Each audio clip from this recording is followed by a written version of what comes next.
Unahin po natin siguro itong naging pangyayari kay Tito Soto at sa kay Chis Escudero.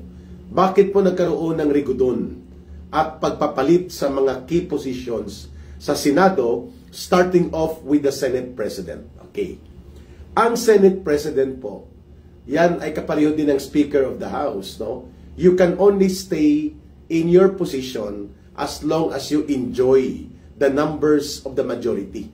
Ibig sabihin po, if you have the majority and hindi ka natatanggal hanggat hindi po nagkakaroon ng panibagong pagpili ang mayoriya kung sino ang papalit sa iyong pwesto.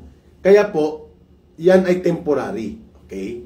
Pero bagamat hindi naman sinasabi na yan po ay independent talaga ang pagpipili o paglalagay ng Speaker of the House at ng Senate President, hindi naman po totoo na walang pakikialam na ginagawa ang palasyo ng Malacanang, meaning ang presidente.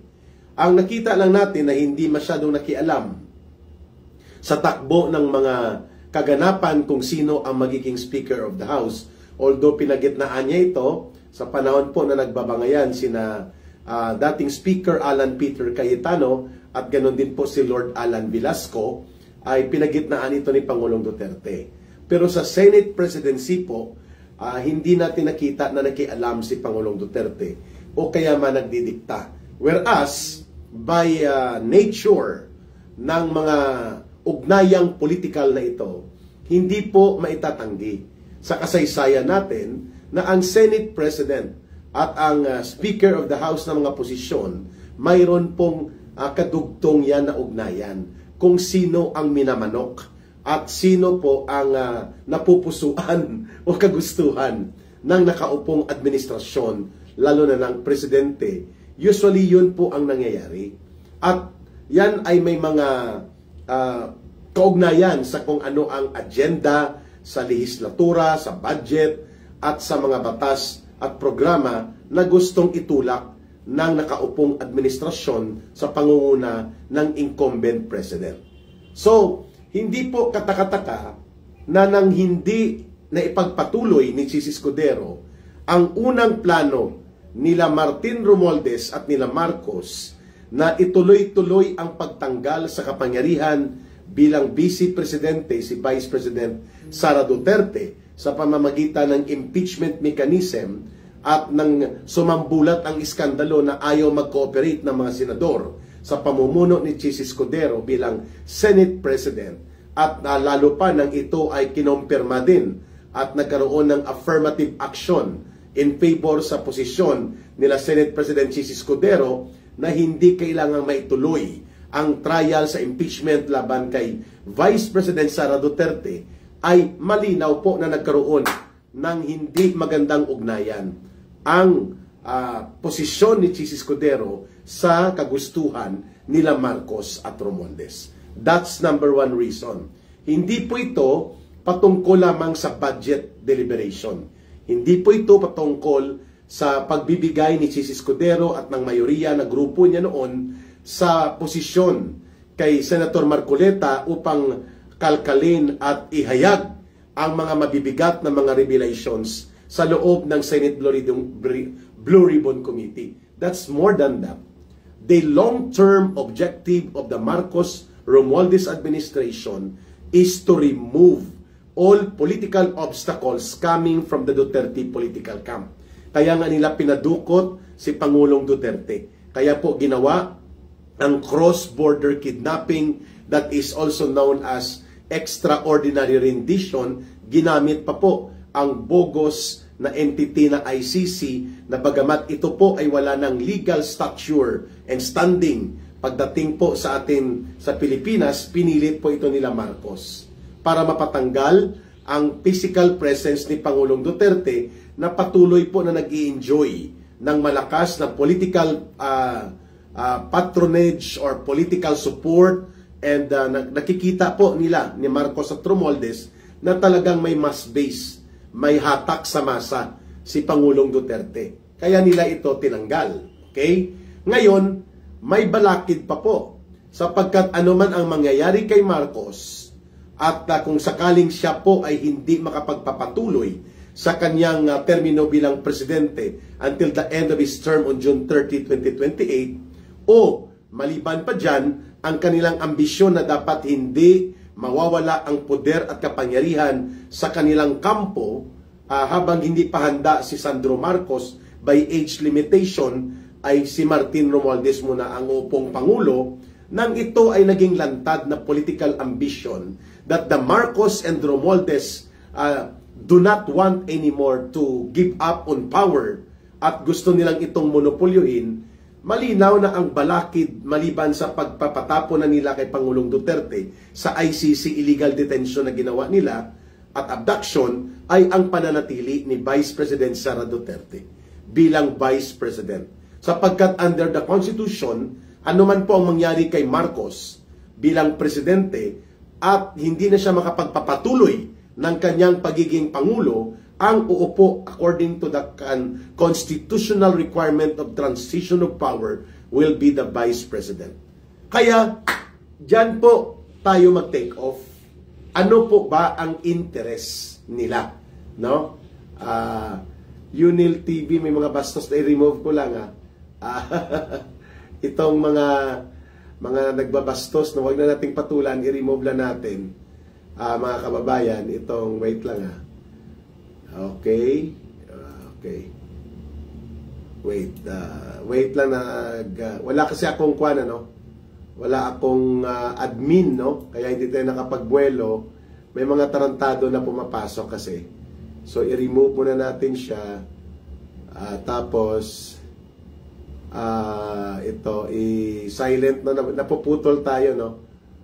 Wala kasi akong kuan moderator, no? Kaya nakakapasok ang mga bastos dito sa atin, no? Good evening ka Eric, watching from China. Kaya ayan, NPA PCO reactor. Wait lang wag niyo nang patulan, ni-remove ko lang po siya, no? Para hindi siya makapag bastos dito sa atin.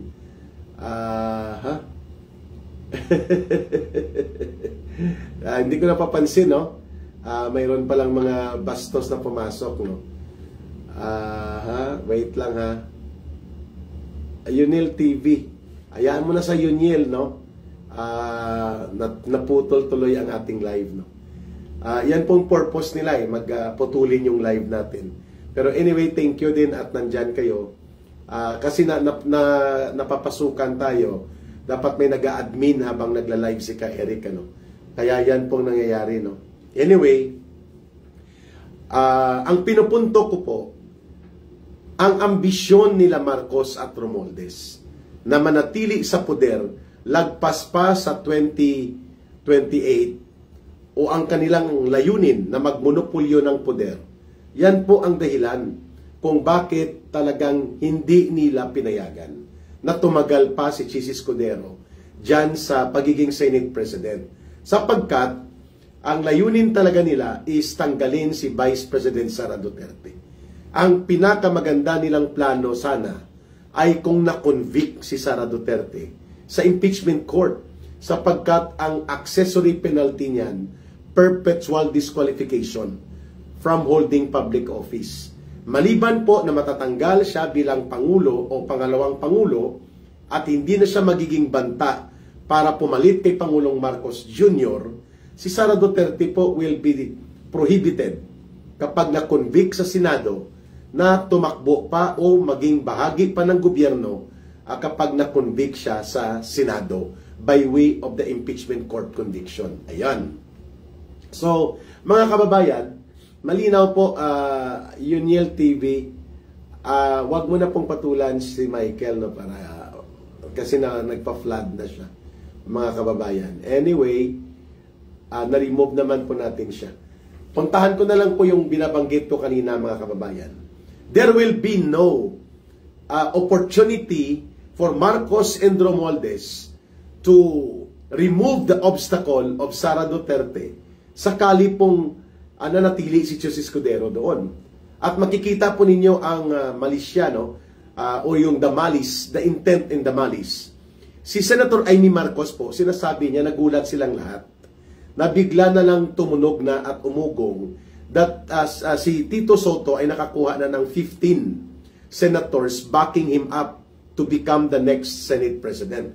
Ngayon ang nangyari, hindi po nilapitan, para hindi sumingaw, hindi nilapitan ang mga naka-align sa mga Duterte. But there is one individual doon na sumingaw talaga siguro dahil hindi natin ini-expect na hindi siya sasama dito sa grupo na naka-align sa mga Duterte, no? I'm talking about Camille Villar, no?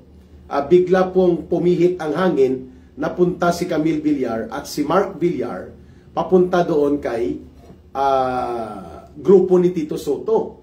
Kasi ang naiwan na lang yata kay Chis Escudero, mga kababayan, tingnan ko kung sino pang naiwan sa kanya. Ito po ang naiwan na lang kay Chis Escudero, confirm ngayong gabi, mga kababayan, ay ito, buksan natin. Ang naiwan kay Chis Escudero, ang napunta kay Tito Soto, si Bam Aquino, Tito Soto, Pia Cayetano. Ang kapatid niya, si Alan Peter Cayetano, naiwan po kay Chis Escudero na side. JB Ejercito, ang kanyang kapatid na si Jinggoy, naiwan naman. Si Win Gatchalian, Risa Ontiveros, Ping Lacson, Lito Lapid, Lorin Legarda, Kiko Pangilinan, magkapatid na Tulfo, Mark Villar and Camille Villar. Magkasama po pala sila, ang magkakapatid na Villar, no? Ang basa ko kanina na hindi po nila ihuhulog si Pangulong Duterte, no? At dito pa rin sila mag-align sa grupo nila Senator Robin Padilla, Senator Bongo, Senator Bato de la Rosa, Amy Marcos. So, this is very strange, mga kababayan. Bakit? Bakit po nangyari ito? Kasi ang magkapatid na Villar po ay may tumatarget din na maimbestigahan sila sapagkat marami silang mga proyekto. Lalo na sila Mark Villar at pati ang pamilya nila na itinuturo na na-involve din po sa mga anomalous transactions. Hindi lang sumingaw. So meaning to say, itong biglaang pagpihit ng loyalty nila Mark Villar at ni Camille Villar mula doon sa linyada ng mga Duterte, pagpapakita ito na may nangyaring quid pro quo o bargaining. Ibig sabihin po, kinausap sila. At ang pag-uusap na ito involves Malacanang and Martin Romualdez na grupo. Na kung dyan pa rin kayo, mapipilitan kaming ibulgar at ibunyag at idamay kayo sa investigasyon na ito.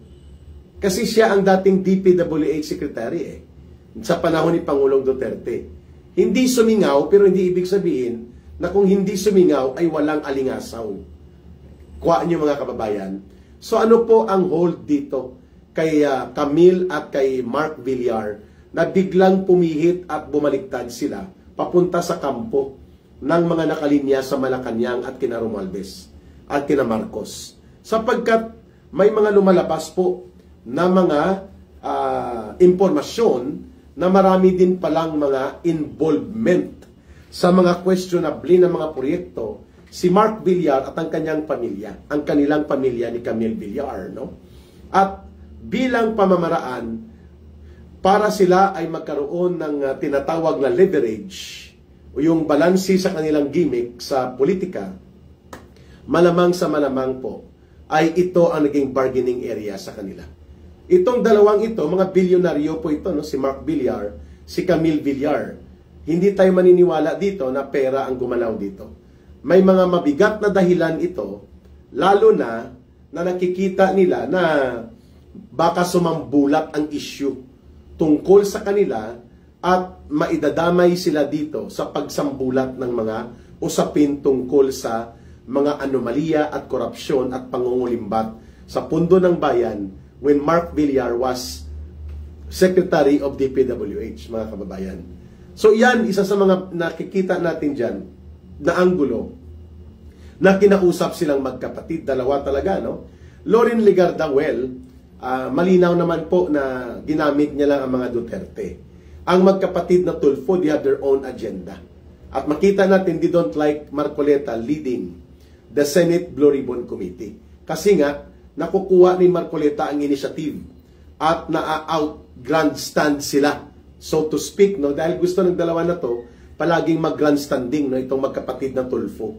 So mayroon silang mga agenda na ang mga Duterte-aligned senators or Duterte sympathetic senators ay i-clip ang kanilang influence sa loob ng Senado. At nakikita nila it can only happen when Chis Escudero will be removed as Senate President. At makikita din natin ang pattern na ang objective dito ay hindi lang po ang pagkuha ng liderato sa Senate Blue Ribbon Committee para hindi ito magamit ng Duterte-aligned group, no? Na sa tingin nila ay masyadong nagiging dihado ang Marcos Romualdez na mga political camp sa pagkakaroon ng maraming pagkakabunyag ng iskandalo sa loob ng Senate Blue Ribbon Committee investigation na pinamumunuan ni Senator Marcoleta, who is identified and aligned dito sa Duterte political camp, bagamat hindi siya PDP Laban member sa political party. Ayan. So, klarong-klaro mga kababayan, ang ibig nating sabihin dito, mga kababayan, na nagkaroon dito ng mga bargaining. At hindi po kapanipaniwala na parang walang kamay dito ang Malacanang. No. Sinabi ko na kanina, by tradition and practice, bagamat hindi inaamin po yan, it is unlikely that the sitting president who controls the administration and the government at a time na nakaupo ito, hindi pwedeng hindi niya pakialaman ang nagko-control ng Kongreso, lalo na sa speaker position at ganoon din po sa Senate President. Sapagkat kailangan niya ito para magkaroon siya ng political leverage sa Kongreso. Even sa mga justices sa Supreme Court, kailangan po yan. Ang tinatawag na political bargaining and political leverage. So ito ngayon na nakita natin. If the agenda long-term and strategic is for Marcos to remain in power, if even hindi na siya ang presidente, protektado pa rin ang poder at kapangyarihan sa kanila, the only way for them to do that is to accomplish yung hindi nila natapos. Ano po yun na nabulilyaso?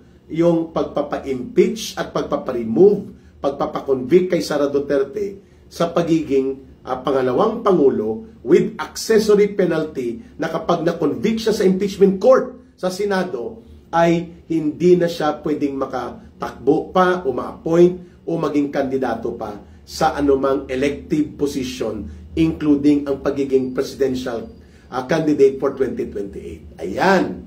So are we seeing na pwedeng manumbalik uli ang threat of impeachment and conviction by impeachment court sa Senado against Sara Duterte? Kung hindi man sa taong ito ay paghahandaan nila maybe doon sa pagdating ng February 2026, that is a high possibility, mga kababayan.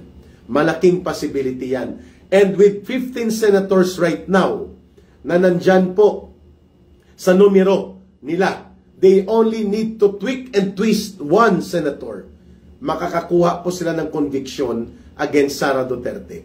Medyo may kalalagyan at may delikado po ang hinaharap na kalagayang politikal ng mga Duterte, lalo na ni Vice President Sara Duterte, sakali pong hindi magkaroon ng turnaround of loyalty and alignment of political forces sa Senado at mananatili itong 15 na numero na nandyan ngayon sa hanay ng Malacanang Marcos Romualdez aligned senators. Ayan. So klaro tayo Ang una at punot dulo ng pinagmulan nila ay para makuha ang kontrol sa Senado laban sa mga Duterte-aligned na mga senatorial line-up sa loob ng Senado na nagagamit ito para ang bilang na ito ay maging paborable para sa agenda at long-term purpose kung bakit po pinapakialaman ang Senate leadership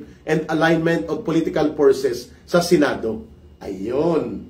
Kaya nagulat tayo sapagkat nagmadali over the weekend si Romualdez na makipag-usap kay Executive Secretary Bersamin sapagkat kinukumpirma niya kung totoo bang nagbigay ng marching order ang kanyang pinsan na igigiit na si Congressman Toby Chanco ay mag-challenge ng liderato niya sa House of Representatives. So dahil po si Marcos ay spineless, si Marcos ay jellyfish, hindi niya kayang panindigan na suwagin niya ang kanyang pinsan na si Romualdez, pinabayaan niya na si Romualdez pa rin po ang maging Speaker of the House, bagamat umaalingasaw na at sumasambulat ang mga iskandalo laban kay Martin Romualdez. Bakit?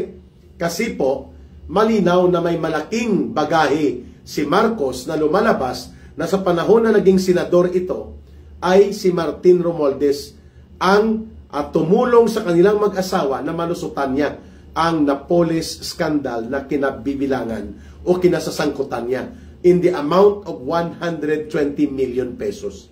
Naibalik po ito dahil during that time, 2010 to 2016, Senador si Marcos Jr. na involved ito sa pangungulimbat ng pondo, no? At hindi lang ito kinumpirma ni Vic Rodriguez na kanyang executive secretary, but Vic Rodriguez was giving a hint in one of the broadcast niya na gusto nyo pag-usapan natin ang Janet Lim na police scandal. Ayun. At may mga pangalan pa siyang binanggit na attributed kay Marcos na kunwari mga iskandalo ng mga iskabetse or kabetsing, no, mga kababayan. Pero hindi ito itinuloy at dinagdagan ng detalye ni dating Executive Secretary Vic Rodriguez. Kaya hindi nagtuloy-tuloy. Naalala nyo na biniro ni Marcos ng ang mga kandidato dyan sa kabilang grupo doon sa kick-off ng kampanya noong February 2025 ay mga inutusan lang ng suka naging kandidato na sa pagkasenador. Kaya nabansagan na Team Suka ang grupo na yon, mga kababayan. Nag-react doon si Vic Rodriguez. Sabi niya, gusto nyo pag-usapan natin ang tungkol sa Janet Lim na police?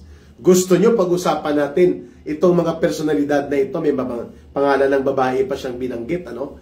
Na lumalabas na ito ang girl lalo ni Marcos. At may anak daw ito na nakatago sa Spain. Pero hindi na dinagdagan pa ang mga detalye ng naturang mga papitik na revelations ni Vic Rodriguez.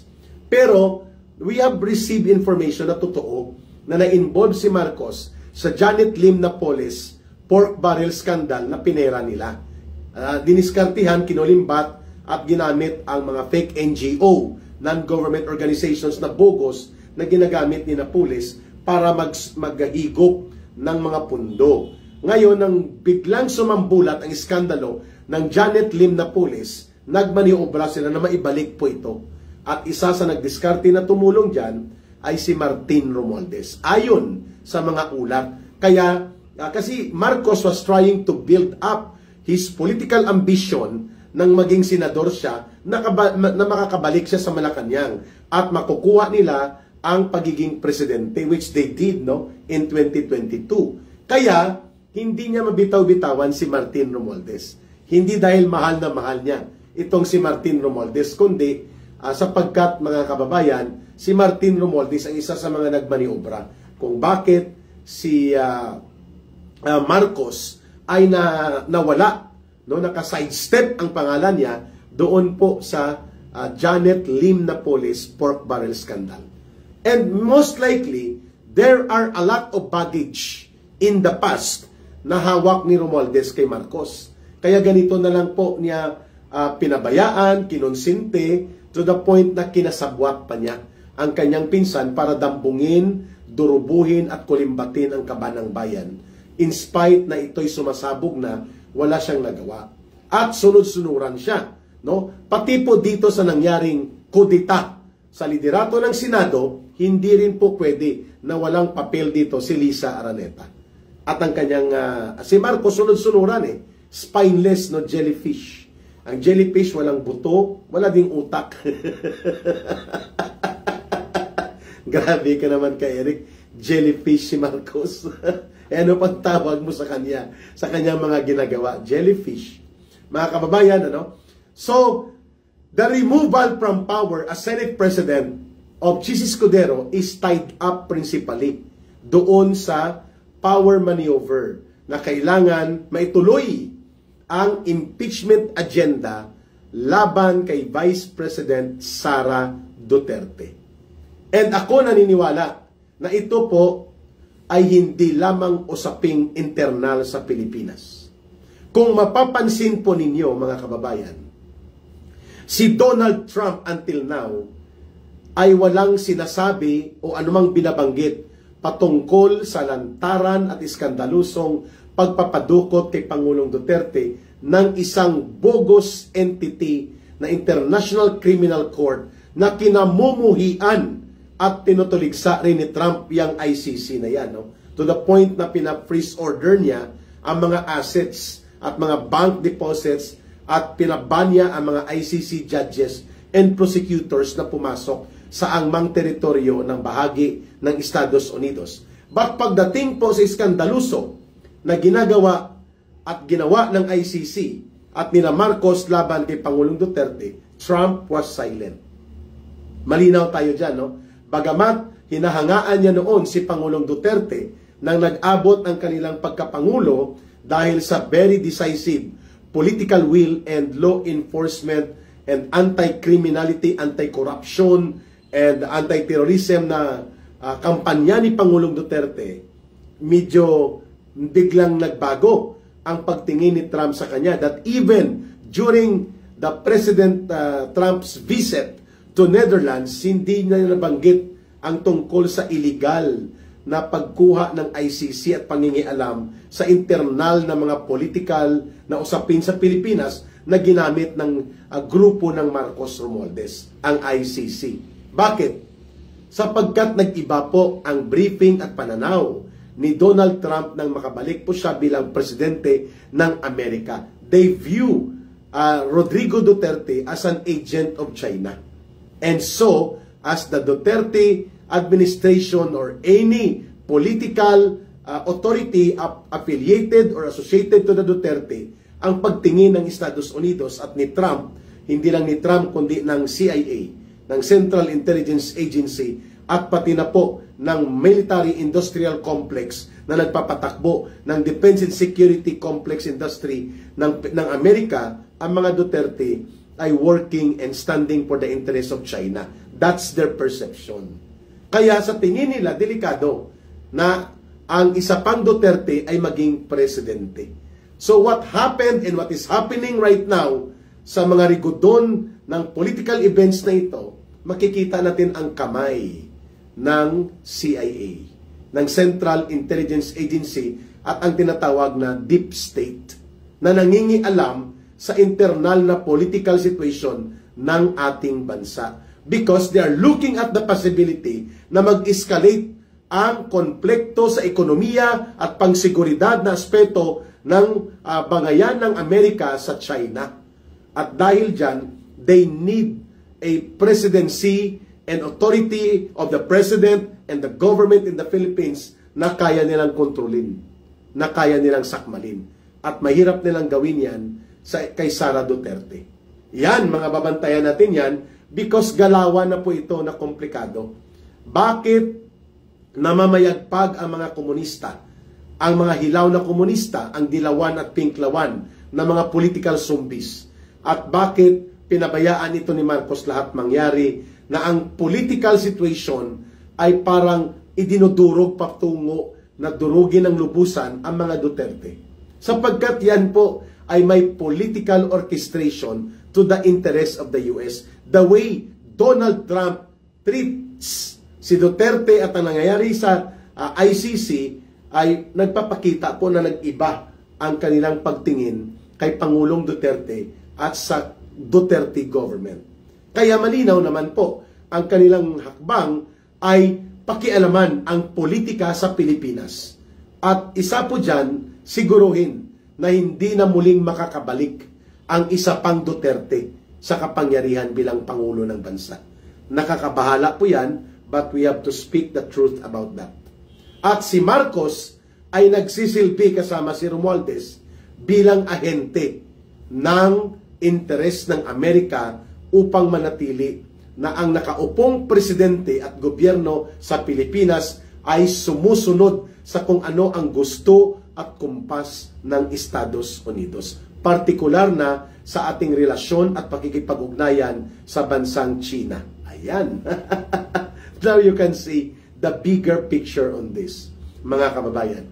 At isa pa, makikita din po natin na itong sina Martin Romualdez, kung ikukumpara nyo sa mga Duterte, maraming bagahi itong mga Romualdez at Marcos na kailangan nilang manikluhod at lumuhod sa Estados Unidos para hindi sila latiguin. Halimbawa, si Martin Romualdez, nasa Delaware County Court, ang kanyang record na na-involve ito sa 3 billion peso worth, equivalent of bribery, sa hidwaan ng management at mga bangayan sa korporasyon ng Okada Casino and Resorts, Manila. Ayan, record po yan, ha? Public record yan sa court sa Delaware, at hindi niya ito sinasagot. So, kailangan lang ng Amerika yan na ipalabas at buksan. Wala na siya, si Romualdez, kung hindi siya susunod sa kung ano ang gusto ng Estados Unidos na mangyari sa Pilipinas sa kanilang pangingialam patungkol sa ugnayan sa bansang China.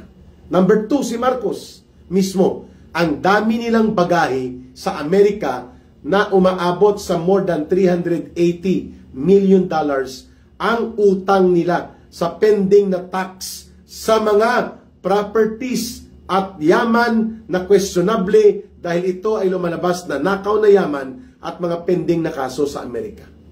Kaya isang titik lang sa ilong ni Marcos, susunod siya kung ano ang gustong mangyari ng Estados Unidos. And that is the reason na hindi papayagan ng Amerika ng another Duterte presidency ay maging balakid sa kanilang hakbang na ang Pilipinas ay gawing virtual extension of the US military bases in the Asia-Pacific or in the Indo-Pacific region in preparation for their massive deployment of war technology, bombs and armaments sa Pilipinas na alam natin hindi madaling payagan yan ng gobyerno kapag ang kapareho ni Sara Duterte na sunod sa kanyang tatay ang uupo na presidente. Problema ng Amerika yan, mga kababayan. And that is the reason na kung bakit itong Senate leadership ay nangangailangan po na i-shake up and then itulak upang magkaroon bigla ng numero. At ang numero nakakabahala, 15 senators.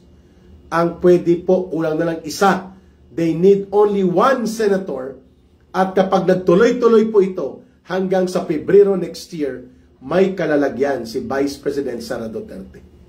It will be up to the people kung pababayaan po natin ang ganitong madumi at talagang pinangialaman ng dayuhang interes ng mga Amerikano upang kontrolin at pakialaman ang ating gobyerno at ang ating pagpapatakbo ng ating bansa to the point na nagiging ahente nila si Marcos at si Romualdez at pati ang mga senador ngayon ay naghahanda na hadlangan na rin po ang pagiging bahagi ng muling pamumuno ng mga Duterte by way of preventing Sara Duterte to become a next president in 2028 kung sakaling makonvict ito sa Senate Impeachment Court. So yan po ang long-term objective dito. Pangalawa, mukhang aarigluhin po ang Senate Blue Ribbon Committee investigation kung papaano ito idudugtong sa mga Duterte. Yun, na hindi lamang puro sila Saldico at iba pa na mga aliporis ni Marcos at Romualdez ang napupuruhan. Ayun.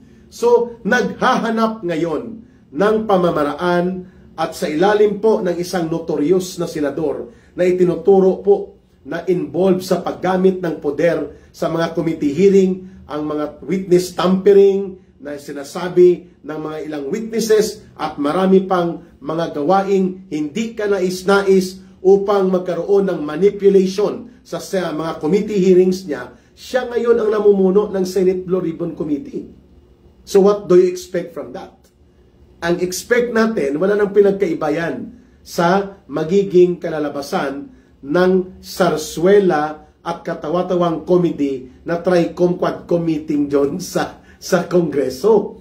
Hontiveros is a known operator sa panahon ni Noynoy Aquino, hindi pa siya senador, at nang magsenador siya, ang pattern ng paggamit ng political manipulation, deception, at pati po ang pag-abuso sa kanyang committee oversight power ay notorious po na itinuturo si Hontiveros.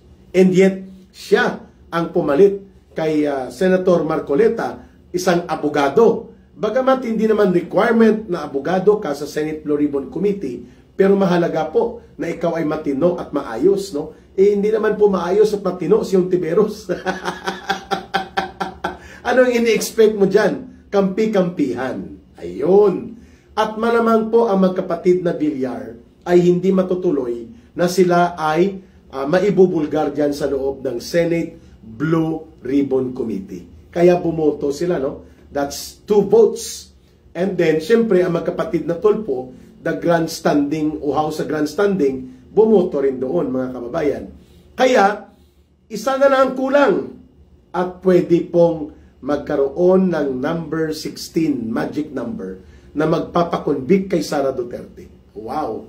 Hindi ka panipaniwala na walang involvement ang influence ng mga superpowers sa kudita sa Senado. Agree. Ginoong Nick Illman. Yun nga pinupuntuan ni Ka-Eric, no? And imagine, una po itong nag-leak sa CIA-funded and US-operated na media outfit, kunwari, na ang pangalan ay Rappler. Doon po nagsimula ang leakage ng impormasyon. Kaninang umaga hanggang sa kumalat. At nagtuloy-tuloy na. So mga kababayan, malinaw ang kanilang objective dito. Number 1, gamitin ang Senado upang ito ay maging instrumento na mapipigilan ang pag-angat tuloy-tuloy ng isang Sara Duterte to become a major political challenge against the ambition and interest of Marcos Romualdez to monopolize power beyond 2028. At ganon din po ang interest ng Estados Unidos na dapat hindi na makakapanumbalik pa ang isang Duterte. And yan din po ang dahilan kung bakit nakipag-alyansa ang mga komunistang teroristang grupo, ang mga hilaw na komunista at ang mga dilawan pinklawan, sapagkat alam nila na kapag nanalo at naupo at nailuklok sa kapangyarihan ng mga mamamayan ang isang Sara Duterte, mahihirapan silang imanipula ang gobyerno at imanipula ang kalagayan ng sistema ng ating pamamalakad sa ating bayan. Yan ang dahilan kung bakit nagsama-sama ang mga ito. And itong Senate Blue Ribbon Committee, walang patutunguhan po ito na matutumbok si Romualdez at si Marcos hinggil dyan sa kung ano ang kanilang involvement bilang pasimuno ng malawakang panunumbalik ng korupsyon. Wala tayong ma-expect dyan sa kanila. Pero allow me na basahin ko po ang itong mahalagang punto dito sa inireveal ni Diskaya sa kanyang affidavit kanina ng mag-asawa. Portion lang, mga kababayan. Okay? Ito po ay nag-leak. May kopya ako ng buong affidavit, pero hindi ko na po babasahin. Itong portion lang. Ang hinihingi nilang porsyento, galing ito sa affidavit, ay 10% at umaabot sa 25% na naging kondisyon upang maipit ang mga implementasyong ito ng kontrata. At ito po ay kinumpirma ng 2 district engineers retired nang tinawagan ko kung ito nga ba ay inabutan nila. Sabi nila, yes, inabutan namin yan, Ka-Eric. In fact, may inilapit sa akin 500 million, Ka-Eric. Pero tinanggihan ni Congressman Buboy Tupas dahil hindi siya naghingi ng program na yon galing Manila. At ang lumalabas ay SunWest, Saldico pa rin. 500 million insertion, flood control, 5th District of Iloilo. Hindi inaprubahan ni Buboy Tupas ng siya pang congressman, sabi ng isang district engineer. Okay. Umabot sa 25% ang Kaltasan. Ito ang mga pinangalanan. Terence Calatrava, former Undersecretary Office of the Presidential Assistant of the Visayas of the Philippines. Hindi ko alam kung ito ay sa panahon ni Pangulong Duterte o ngayong panahon ito. Kasi hindi tinumbok ito kanina. Congressman Roman Romulo. Yan, sa Pasig. Ito, ang susunod. Congressman Jojo Ang pinangalanan. Si Jojo Ang, kilala ko po ito. ito ang classic na kontraktor na naging kongresista na kontraktor na ngayon. Ito ay pamangkin ni Don Alfonso Tan. Malaki po ang kanilang construction group, IBC Builders. Ang meaning po ng IBC, International Builders Corporation. Yan po ay favorite contractor ni Senator Franklin Drilon at ng mga politiko sa Iloilo. At itong IBC na pagmamayari ng tiyuhin ni Jojo Ang na si Alfonso Tan, si Ponso Tan, nagbibigay po ito sa NPA. Kapareho din po ni Saldico na nagbibigay sa NPA. I should know. Alam ko po ito. At strike to na po ito si Jojo Ang ng Uswag, Ilonggo. Sapagkat itinuro din siya ng district engineer na nasasangkot ngayon sa bribery laban kay Congressman Libeste. Wow! Okay ka rin, Congressman Jojo Ang, ha? Kilala ko po ito, no? May pagka ganito nga ang record nito nang hindi pa siya sa politika, mga kababayan. Ito pa, Michael Vargas ng Quezon City, Carlos Arjo Atayde, Quezon City, Nikki Briones ng Agap Party List, no? Ito yung nagsasabi na habang nagkakaroon ng sesyon o SONA si Marcos naghanda, siya ay naglalaro ng online sabong. Itinanggi po niya, no? Itong si Briones. Nandito din po si Marcy Teodoro ng Marikina, si Robes na panayang insulto kay Sara Duterte mula sa Bulacan, si Madronio, si Benji Agaraw, si Florencio Noel, wala na ito, party list, si Tariela sa Occidental Mindoro, at si Rillo at si Ted Haresco. Nako, mga kababayan, marami dito po ay mga notorious na ang mga pangalan na itinuturo ng hindi lang ng mga diskaya, kundi ng iba't iba mga contractors. Pero, mga kababayan, iisa lang po ang tumbok nito. Si Saldico pinangalanan dito na kolektor at siya din ang facilitator ng lahat ng ito.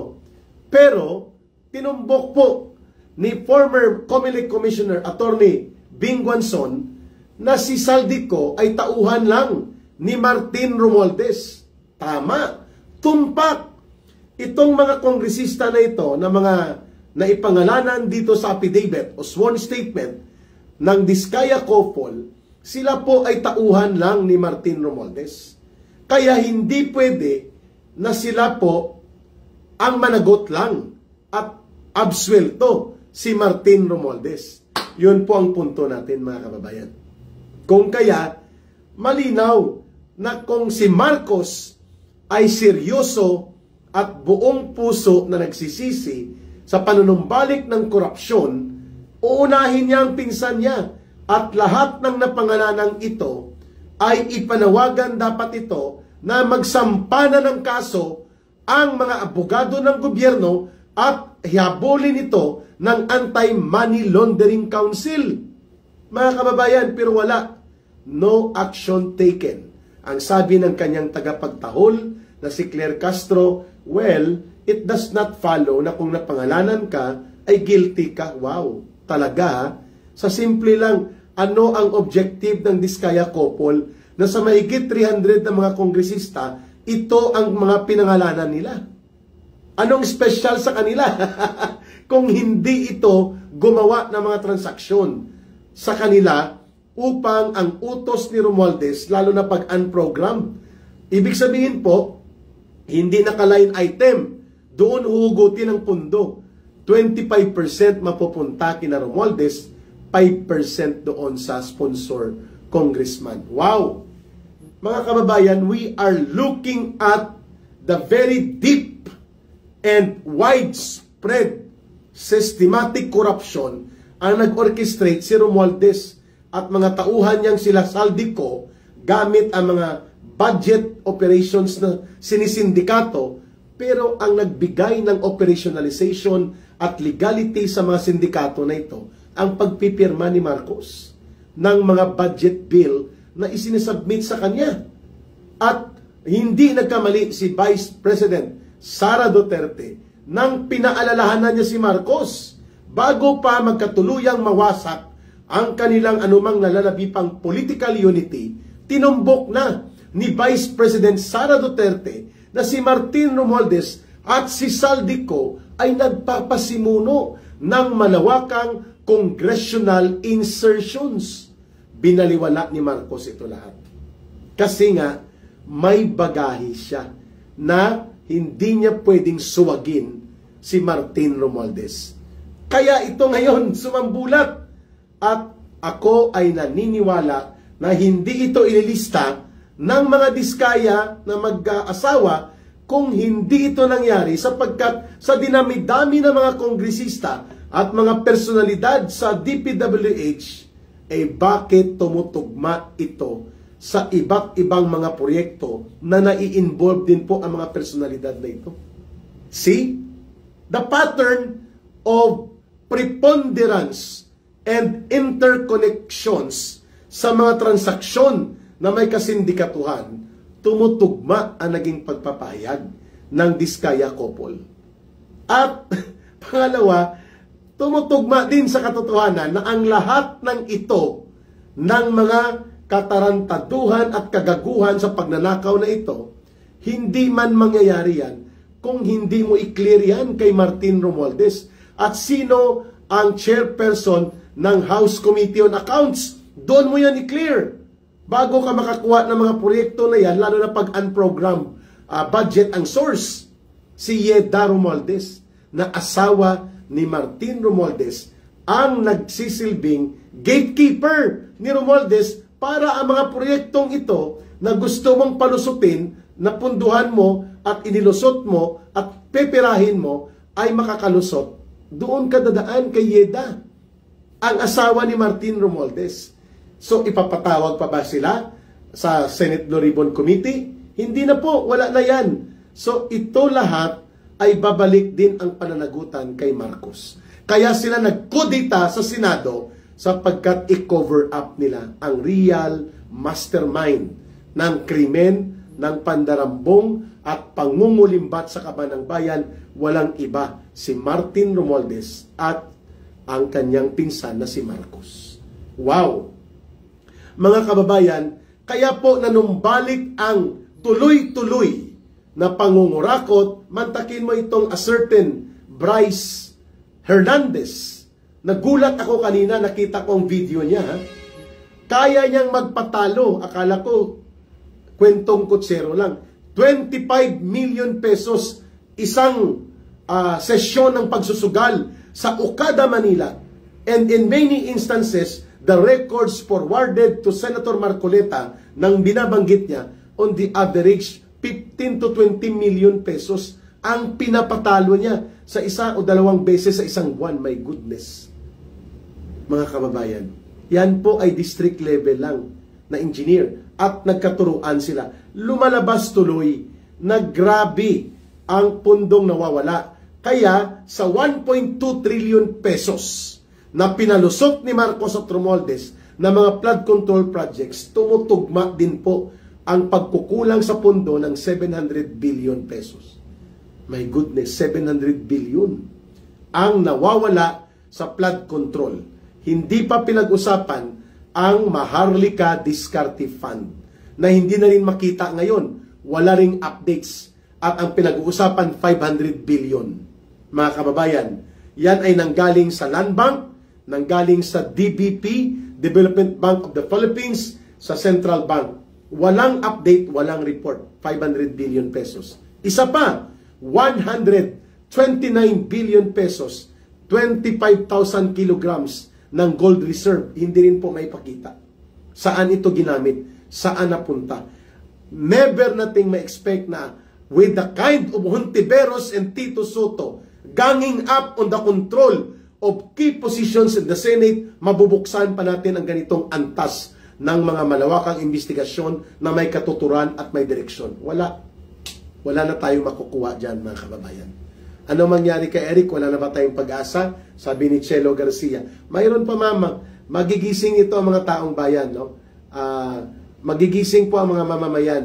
Ngayon na pinalitan si Marcoleta, sana kumilos na ang INC, Duterte, at iba pang mga mamamayan. Kung napanood nyo ang drama, Why Her, kung paano nila i-handle ang political case, pakulong muna, tapos pag hindi ka nagpag-usapan, tahimik na.